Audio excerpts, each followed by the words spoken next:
বাংলার পুজোকথা চ্যানেলের পক্ষ থেকে আপনাদেরকে জানাই আরও একবার অভিনন্দন। উৎসবের লগ্ন শেষ, তাই আমরা চলে এসেছি একটা নতুন এপিসোড নিয়ে, বাংলার মন্দির পর্ব এপিসোড। বাংলার মন্দির পর্ব এপিসোডে আমরা তুলে ধরব আমাদের আশেপাশে যেসব মন্দির আছে সেই সব মন্দিরের নানান জানা এবং অজানা কথা। তো সেই রকমই ফার্স্ট এপিসোডে আমরা চলে এসেছি হাজারাতকালী সংলগ্ন শ্রী শ্রী জহুরা কালীতলা মাতা মন্দিরে। চলুন দেখে নেওয়া যাক মন্দিরের চারপাশ।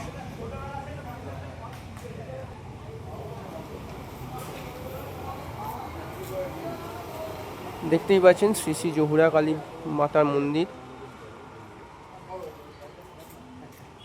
পাশে গাছ বানানো এবং মন্দিরের পাশে বাবা ভৈরবের মন্দির অবস্থিত। মন্দির কিছুদিন আগেই পুনর্গঠিত হয়েছে। সামনে থেকে আমাকে বাবা ভৈরবের দর্শন করিয়ে দিচ্ছি।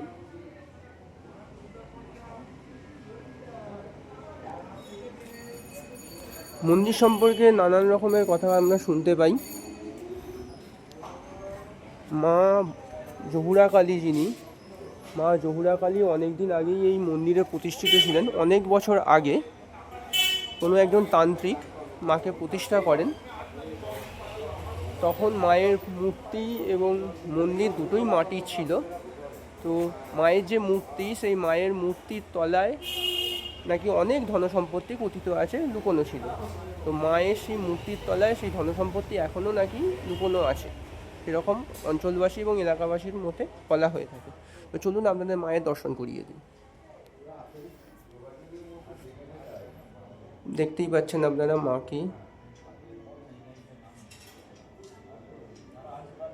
পয়লা জানুয়ারি প্রত্যেক বছর এখানে বাৎসরিক পুজো অনুষ্ঠিত হয় মহা ধুমধাম সহকারে।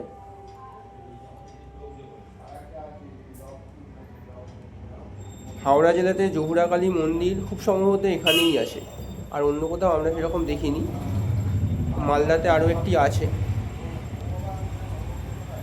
তো আজকের পর্বে এই অবধি, দেখা হচ্ছে নতুন পর্বে নতুন এপিসোডে।